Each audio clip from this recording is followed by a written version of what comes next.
नमस्कार, आपका स्वागत है। आप देख रहे हैं इलेक्शन कैफ़े शो। आज हमारे साथ सुमित सर, बाबा और पुण्येंदु जी हैं।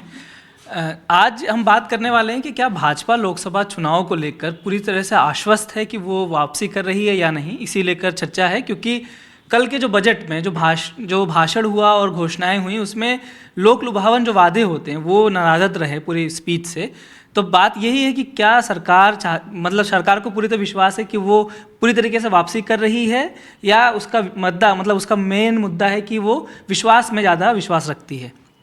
सर, अब सबसे पहले आपसे पूछूंगा कि सरकार ने कहा है कि इंफ्रास्ट्रक्चर जो उनका प्रोग्रेस है वो उस पर सबसे ज़्यादा ध्यान दिया, उन्होंने पैसा भी वहीं खर्च किया है। महिलाओं को लेकर उन्होंने थोड़े वादे किए थे। आपको लगता है ये बजट देख के कहीं ना कहीं भाजपा को पूरा विश्वास है कि वो पूरी तरीके से वापसी कर रहेगी, और जो जुलाई वाला बजट होगा उसमें वो ऐसे घोषणाएं करेगी जो 5 साल बाद पूरा करेगी? देखिए, किसी भी बात को कहने के लिए ना अश्विनी, मुझे लगता है कि तुलना होनी चाहिए, कोई एक सामने एक पैरेलल होना चाहिए। तो अगर मैं इस सरकार के कामकाज पे बात करूं बाबा, तो इस सरकार का ये दूसरा अंतरिम बजट है। एक 19 में आया था, ये 24 में आया है। 19 में पीयूष गोयल साहब थे, तो उसी के साथ मैंने पैरेलल ड्रॉ करने की कोशिश की। 1 फरवरी 2019 को पीयूष गोयल साहब जो अंतरिम बजट लेकर आए थे, तब तक पुलवामा नहीं हुआ था।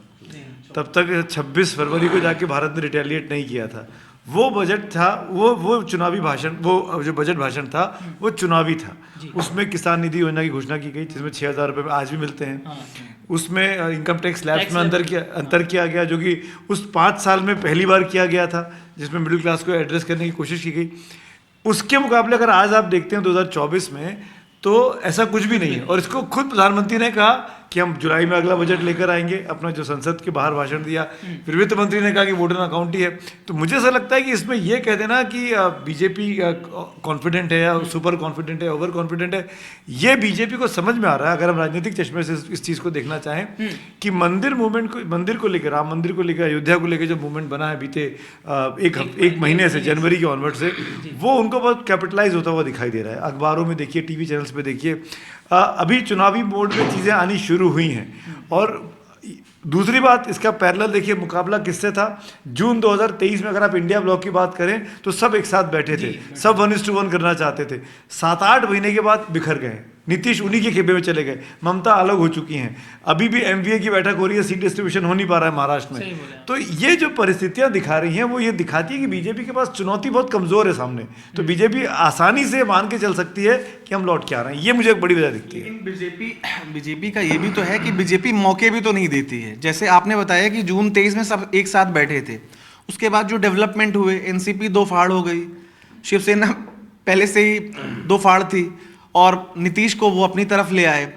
तो बीजेपी, जैसे अश्विन ने भी जो सवाल उठाया था कि क्या बीजेपी ओवर कॉन्फिडेंट अपनी जीत को लेकर, इसीलिए कोई एक बड़ा वादा उन्होंने नहीं किया। तो कॉन्फिडेंट, ओवर कॉन्फिडेंट तो मैं नहीं बोलूंगा, कॉन्फिडेंट है, लेकिन वो अपनी चुनावी तैयारी को लेकर बहुत सजग है। और हम जिसको कहते हैं कि साम दाम दंड भेद, वो सारे तरीके से वो कोई विपक्ष को कोई मौका देना नहीं चाहती। देखिए, जो बात सुमित ने कही है, बीजेपी ने अपने सारे बॉक्स टिक करने शुरू कर दिए। सबसे पहले उन्होंने क्या किया, उनको लगता था बिहार उनका वीक पॉइंट है। 40 में से 39 सीटें थी। उनको लगता था जेडीयू, आरजेडी और कांग्रेस और लेफ्ट मिलकर लड़े तो हमारे लिए मुश्किल हो सकता है। तो उन्होंने सबसे पहले क्या किया, नीतीश को अपने पाले में किया। तो वो जो 39 सीट है उसको जो है एक सिक्योर करने की कोशिश की है, नंबर 1। नंबर 2, उसके पहले वो यही हाल जो है महाराष्ट्र में कर चुके हैं। वो एक्सपेरिमेंट उनके पास था, उन्होंने पार्टियां तोड़ दी। यहाँ पे उन्होंने पार्टी नहीं तोड़ी, लेकिन यहाँ भी उन्होंने एक जूनियर पार्टनर को, फिर से एक जूनियर पार्टनर को मुख्यमंत्री बना करके उन्होंने वो फोर्टिफाई कर लिया है कि उनकी जो सीटें कम नहीं होनी चाहिए। तो जब वो एक एक स्टेप पर इतने अच्छे से काम कर रही है, तो उनको बजट में फिर पैसा, इस बजट में लुभावने वादे करने की क्या ज़रूरत है? क्योंकि उनको मालूम है विपक्ष है नहीं, विपक्ष तितर बितर है। जो पहले ये हो रहा था कि हम बीजेपी के उम्मीदवार के खिलाफ विपक्ष का एक ही उम्मीदवार होगा, आज के दिन वो ये बात आप कह नहीं सकते हैं। आपको मालूम नहीं कल को क्या होगा। यहाँ तो आम आदमी पार्टी अलग जा रही है, यहाँ पर कांग्रेस अलग जा रही है, ममता अलग जा रही है, नीतीश तो अलग ही हो गए। दूसरी बात, जहाँ पे प्रॉब्लम है, लगता है कि एक के बाद एक जो चीफ मिनिस्टरों पे भी जो कार्रवाई हो रही है, तो वो भी जो है विपक्ष की हिम्मत तोड़ने के लिए सफिशिएंट है। ये कार्रवाई भी कहीं ना कहीं बैक ऑफ द माइंड में जो एक मुझे लगता था कि यूनाइटिंग फैक्टर होगा, अब मुझे लगता है कि वो बात नहीं रही। अब आपको लगता है कि विपक्ष के नेताओं को डराने के लिए जो ईडी सीबीआई आईटी की जो तेजी दिख रही है कि कहीं वो बैकफुट पे रहें, ज़्यादा जो जमीन से जुड़े मुद्दे हैं उसको लेके ज़्यादा काउंटर ना कर सके विपक्ष? नहीं, ये बात तो नहीं कर सकते, वो तो जांच का विषय है कि जांच में क्या आता है नहीं आता है, लेकिन जिस ढंग से कार्रवाई हो रही है वो तो लोग सवाल पूछ ही रहे हैं कि केवल विपक्ष के नेताओं पे ही क्यों इस सरकार के बाद पिंजरे का तोता तो कहा ही था। ये सवाल कोई नया तो है नहीं जो एजेंसीज के ऊपर सवाल उठते हैं कि अपने राजनीतिक आकाओं के बिहाफ पे वो काम करती हैं। भाई बीजेपी कांग्रेस पे आरोप लगाती थी, आज कांग्रेस या दूसरे दल आरोप लगा रहे हैं। सवाल ये है कांग्रेस के जो क्रिटिक हैं, जो एक तरह से कांग्रेस के सिंपैथाइजर भी, वो मानते हैं कि कांग्रेस के कई बड़े नेता मोदी के खिलाफ खुल के इसलिए नहीं बोलते हैं कि कहीं उनको डर है कि ईडी ना आ जाए, सीबीआई ना आ जाए। नहीं, मैं आपकी बात का ना ये भी तो जवाब पूर्णेंदु हो सकता है कि जिन लोगों पर बीजेपी ने हमले किए कि आपने करप्शन किया है, वो जैसे ही बीजेपी की तरफ आए वो मामले शांत हो गए। हेमंत विश्व शर्मा, अजीत पवार, लेटेस्ट अजीत पवार को तो एक दिन पहले गाली दिया प्राइम मिनिस्टर ने रैली में, और 3 दिन बाद वो आ गए को बीजेपी के साथ मंत्री बन गए, डिप्टी चीफ मिनिस्टर बन गए। तो ये राजनीति तो है, इसमें आप ये आंख मूंद के नहीं कह सकते कि जनता समझती है। और खबर यह है कि उदयनिधि मारन को भी अब समन कर लिया है, कोर्ट ने समन कर लिया, बुला लिया है। तो एक जो बात ये थी कि साउथ में जो कहते थे कि साउथ जो है खाली है और वहाँ पे कुछ नहीं हो रहा है, इसलिए जो है नॉर्थ में जो और अच्छा करना है, 25 में 25 तो है ही, राजस्थान में, गुजरात में भी है, मध्य प्रदेश में भी है, तो बिहार तो डूबती नैया बिहार थी, उनको भी संवार लिया। अब ये साउथ की तरफ भी इस ढंग की कार्रवाई आपको देखिए। एक चीज़ और मैं बोलना चाह रहा था अश्विनी, सॉरी अभी से बोल रहा हूँ, वो ये कि बीजेपी जो है ना 24 घंटे की चुनावी मशीनरी है। वो मतलब 24 कैरेट राजनीति कैसे की जाती है, बीजेपी के नेताओं से सीखना चाहिए। और ये बहुत बड़ी लर्निंग भी है, जो लोग राजनीति में आके अपने आप को बड़ा करना चाहते हैं। आपके पास राम मंदिर दिख रहा है, बड़ा मोमेंटम आपने बना दिया। आपको दिख रहा है कि विपक्ष जो एक साथ आ रहा था उसको आपने तितर बितर कर दिया, चाहे आपने क्या, चाहे वो अपने कर्मों से हुआ, जैसे भी हुआ, लेकिन वो तितर बितर हो गया। इसके बावजूद भी आप देखिए उत्तराखंड में यूसीसी को लेकर आ रहे हैं, तीसरी बड़ी कसम थी उनकी ना, 2 पूरे कर चुके हैं, 370 और राम मंदिर, यूसीसी बाकी था, तो एक मॉडल के तौर पर लेके आ जाएंगे अपनी कॉन्स्टिट्यूंसी को एड्रेस करने के लिए कि हमने वो भी कर दिया। इसके साथ साथ एनआरसी भी लाने एनआरसी की बात भी कर रहे हैं। प्लस ये जो विपक्ष के नेता थे जिन पर ये इल्जाम लगता रहा कि ये लोग आपने कह के आए कि करप्ट है, कार्रवाई नहीं की, सबको आपने ईडी और सीबीआई के चक्कर में जेलों के पीछे भेजना शुरू कर दिया। तो जो उनकी अपनी कॉन्स्टिट्यूंसी है उसको वो भी इंटैक्ट रखना चाहते हैं, ऐसा नहीं कि उसमें आके लोग बाग इनरोड्स बना लें। तो सिर्फ एक मामले पे नहीं चल रहे हैं, multi pronged, multi cornered attack किया जा रहा है, कई हाथ हो गए। एक सवाल मैं आप दोनों लोगों से पूछना चाहूंगा, इस पूरे भाषण में जो वादा कल भाषण हुआ उसमें लोग लुभान वादे तो नहीं थे, लेकिन 5 ट्रिलियन जिसकी बात होती तो वो भी गायब था। कहीं भी एक बार जिक्र नहीं हुआ कि 5 ट्रिलियन वाला जो हम वादा पूरा करेंगे। उस पे आप लोगों का राय जानूंगा। तो क्या आप ये समझ रहे हैं कि वो नहीं पूरा करेंगे इसलिए नहीं बोला उन्होंने? यही मेरा आपसे काउंटर क्वेश्चन है। ये है समझने की फेर है कि क्यों 5 ट्रिलियन गायब था। बजट के एनालिसिस में जहां तक है, शायद सरकार का है कि 2027 तक 5 ट्रिलियन हो जाएंगे और 2030 तक 7 ट्रिलियन हो जाएंगे। तो एक तो बहुत पहले से हो रही 5 ट्रिलियन, लेकिन वो उसके लिए विशेषज्ञ कहना है कि 12 से 15 का एवरेज चाहिए। आपके पास 7.5 है तो कहाँ से लाओगे? 2 साल 3 साल बच्चा कितना डबल कर लोगे आप? जबकि वर्ल्ड की इकोनॉमी गिर रही है, तो आपकी इकोनॉमी कैसे बढ़ेगी? मैं वही कह रहा हूँ, आपने बहुत अच्छा, यू आंसर्ड माय सेल्फ। आपने कहा कि वर्ल्ड की इकोनॉमी गिर रही है, लेकिन हम लगातार कोविड के बाद पिछले 3 सालों से जितनी भी वर्ल्ड ओवर इकोनॉमीज हैं जो पॉजिटिव में दिख रही हैं, वो सिर्फ एक इंडिया की है। आप लगातार 7% पे बने हुए हैं। चाइना के साथ, इंडिया के साथ क्या है, इंडिया विश्व को अगर 2 धुरी में बांट लिया आप कि एक अमेरिका के साथ, एक अमेरिका के खिलाफ है, तो भारत दोनों के बीच में खड़ा हुआ है। भारत अमेरिका के साथ भी बातें कर लेता है, भारत चीन के साथ भी बात कर लेता है, रशिया के साथ, भारत रशिया के साथ भी अपनी शर्तों पर तेल ले लेता है। तो ये जो भारत की आज की तारीख में एक छवि बनी है कि वो निरपेक्ष है, वो सबको साथ लेकर चलने की कोशिश कर रहा है, ये एक विदेश नीति की बड़ी कामयाबी है और इसका सीधा फायदा हमारी अर्थव्यवस्था को मिल रहा है। इस वजह से सरकार को लगता है, मुझे जो आप कह रहे हैं ना 7 कि वो 25 में होगी कि 27 में होगी, मुझे नहीं पता कब होगी। और मैं तो ये मान के चलता हूँ कि 5 ट्रिलियन अपने आप हो जाएगी, इसमें सरकारी का जरूरत ही नहीं है। आपको ट्रांसपेरेंसी को ठीक से इंप्लीमेंट करना है, जो आप डिजिटल करेंसी ले आए। सर आप पी चिदम्बरम ने भी अपने स्टेटमेंट में यही बोला था कि जो 5 ट्रिलियन 10 ट्रिलियन होना ये एक समय की बात है, सवाल है कि वो कब होगा। अगर 5% भी आपकी इकोनॉमी ग्रो करती है तो आज नहीं कल तो होगा ही, लेकिन जैसे इनका जो लक्ष्य था कि जिस हिसाब से जल्दी होना तो 8% आपको कम से कम ग्रो करना होगा। अभी फिलहाल कोविड की वजह से हमारी जो इकोनॉमी की रफ्तार धीमी गई और अपोजिशन का तो आरोप है कि इन्होंने जो फैसले जीएसटी नोटबंदी के लिए उससे हमारी अर्थव्यवस्था की कमर टूट गई, उसकी वजह से इकोनॉमी की रफ्तार सुस्त हुई है। इसी वजह से आज बेरोजगारी चरम पे है और ये अपोजिशन का कहना है। और जो और ये बात महंगाई तो है नहीं, आप लोग बजट में बहुत ज्यादा चले गए, आम लोगों की बात कर लेते हैं। मेरा एक पॉलिटिकल सवाल है यहाँ पे। राम मंदिर के मुद्दे के बाद जो हुआ उसके बाद क्या बीजेपी को कहीं शक था कि ये मूवमेंट उतना बड़ा नहीं हो पाया या उससे उतना बेनिफिट नहीं होगा जिसके चक्कर में उनको बिहार करना पड़ गया? क्या आपको लगता है कि क्या जरूरत पड़ी थी कि राम मंदिर के वेब पे ही जीत जाना था? उसमें क्या दिक्कत? बाबा मुझे ये लगता है कि इनके साथ ना आम आदमी पार्टी के साथ जो पिछले चुनाव में पंजाब के साथ हुआ था ना, वही हालत है। आपने चुनाव से पहले इतना बड़ा मोमेंटम बना दिया कि अब जीत रहे हैं, आखिर में हार गए। राम मंदिर भी वैसा ही है। आपने दिसंबर, नवंबर, जनवरी इतना माहौल बनाया, राम मंदिर देश भर में हो गया, लेकिन अब मामला ठंडा पड़ चुका है। लोग जो है भक्ति भाव उनके अंदर है, लेकिन वोट करने इसलिए नहीं जाएंगे कि आपने राम मंदिर बनाया है। वो वोट खत्म। ये बात आप कैसे कर सकते हैं? अभी तो वोट पड़ने तो दीजिए बाबा, वो ये मेरा आकलन इसलिए हो है सकता है क्योंकि मोमेंटम अब स्लो डाउन हुआ है। वो मोमेंटम पहले नहीं रहा, जो 22 जनवरी तक था मोमेंटम, वो खत्म हो रहा है। आपके लिए मोमेंटम की डेफिनेशन क्या है? मोमेंटम की डेफिनेशन सर ये है कि जो आम जन है, जो हर एक आदमी जो राम बात कर रहा था, राम मंदिर बन रहा है, वो उसमें अब गिरावट आ रही। अब बन चुका है राम मंदिर। बीजेपी ने जो प्लान तैयार किया है, अपने सभी सांसदों को कहा है कि अगले 45 से 50 दिन तक अपनी कॉन्स्टिट्यूंसी से स्पेशल ट्रेन, स्पेशल बसेस ले जाकर फ्री में राम मंदिर का दर्शन कराइए।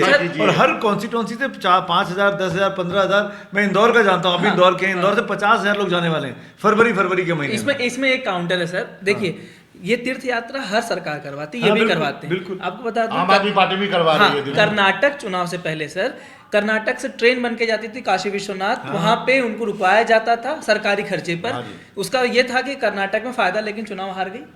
तो राम मंदिर दर्शन कराने से इसका मतलब ये नहीं कि आप जीत जाएंगे, वो तो आस्था है, आज निकल तो लोग आएंगे, आप लेके जाएंगे फिर में जाएंगे। इसको इस तरह से देखना होगा कि देखिए, बीजेपी और संघ परिवार ने इलेक्शन के हिसाब से जो सबसे ज्यादा इन्वेस्ट किया है वो ब्रांड मोदी बनाने में किया। ब्रांड मोदी क्या है? ये अलग टॉपिक। ब्रांड मोदी क्या है? नहीं, राम मंदिर से ही जोड़। बाबा आप समझ, मैं आ रहा हूँ बाबा, मैं आपके टॉपिक पे ही आ रहा हूँ।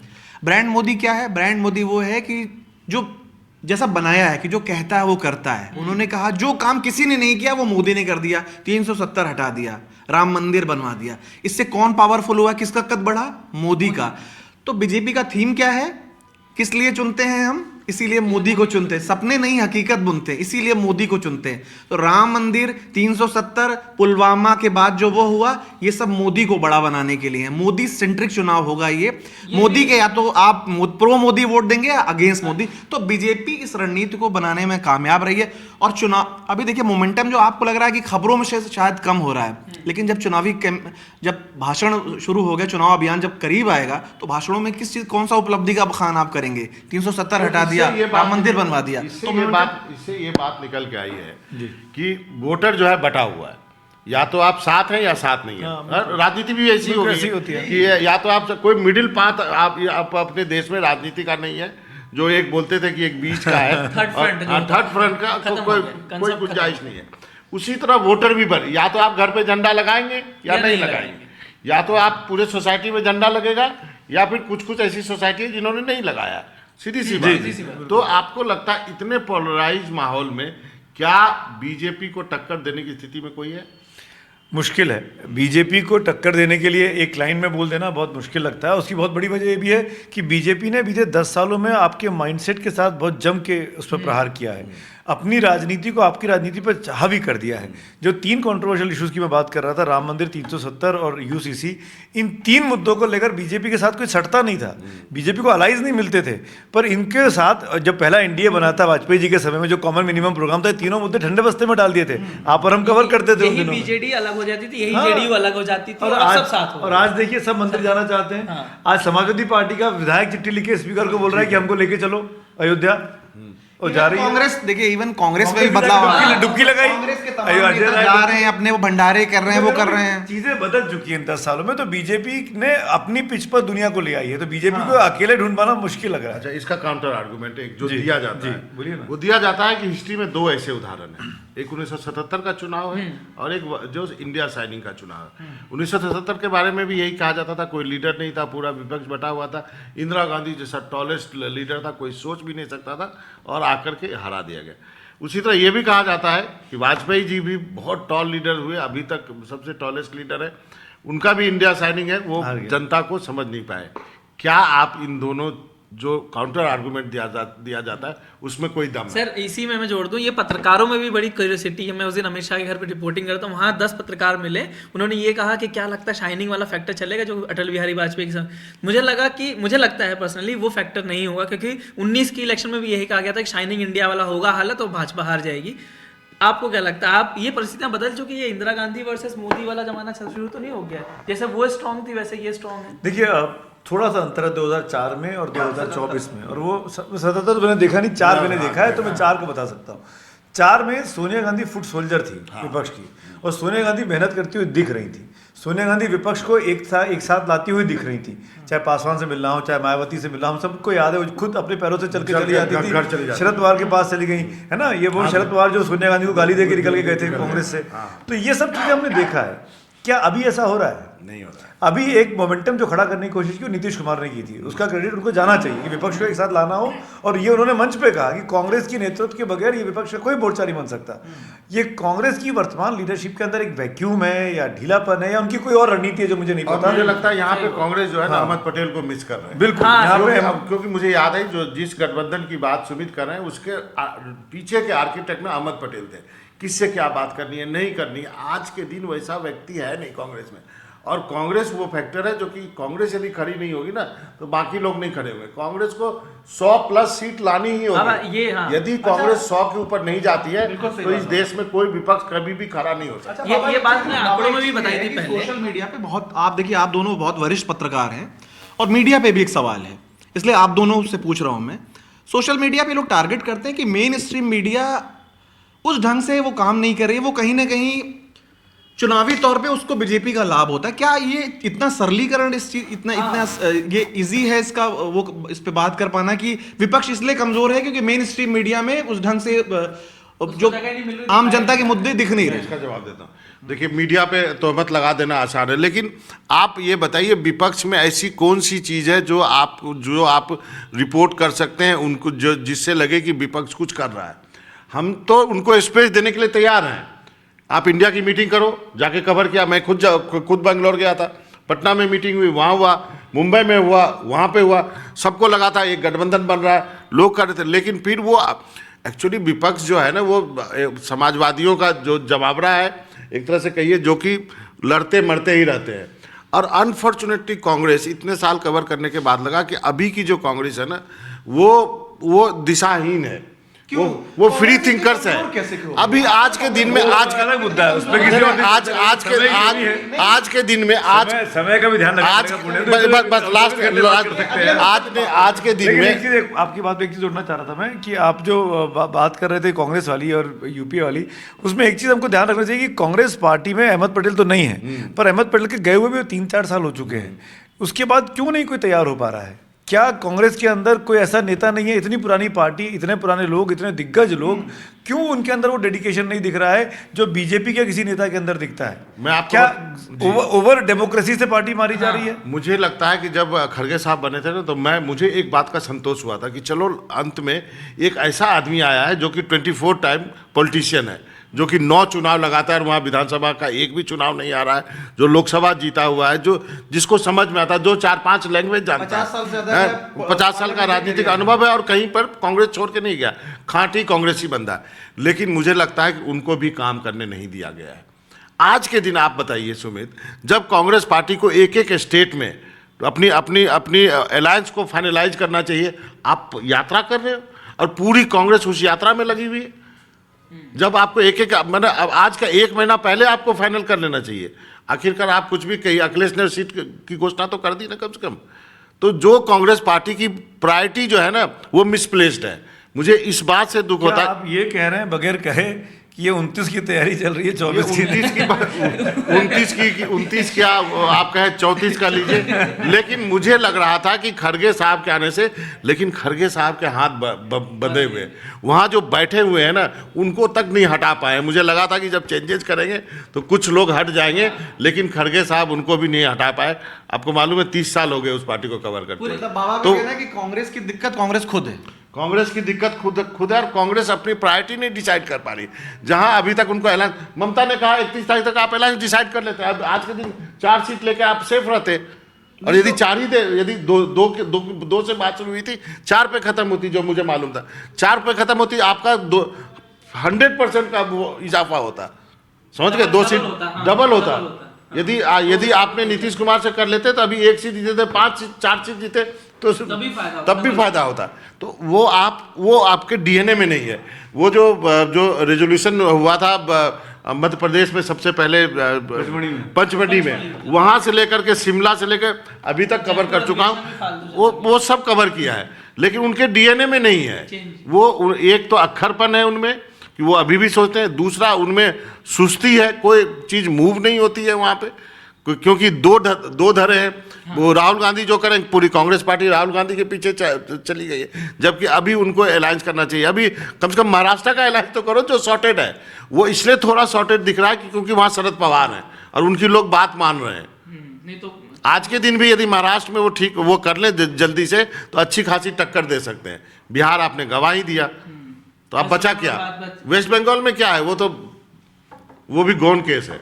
तो ये स्थिति है मेन अपोजिशन पार्टी की, जिससे कि आप उम्मीद लगा बैठे हैं। तो इसीलिए बीजेपी कॉन्फिडेंट है। इसलिए बीजेपी कॉन्फिडेंट है। मतलब जो पूरी समरी से बता दिया बाबा ने कि एक पार्टी कमजोर है और दूसरी पार्टी बहुत ही ताकतवर है, इसलिए बीजेपी हर घंटे इलेक्शन में लगी हुई है। इसलिए वो कॉन्फिडेंट है या सुपर कॉन्फिडेंट है या ओवर कॉन्फिडेंट है, जो शब्द आप उपयोग करना चाहें अपने हिसाब से कर सकते हैं। आज की चर्चा में बस इतना ही। कल मिलते हैं किसी और विषय के साथ, तब तक के लिए धन्यवाद।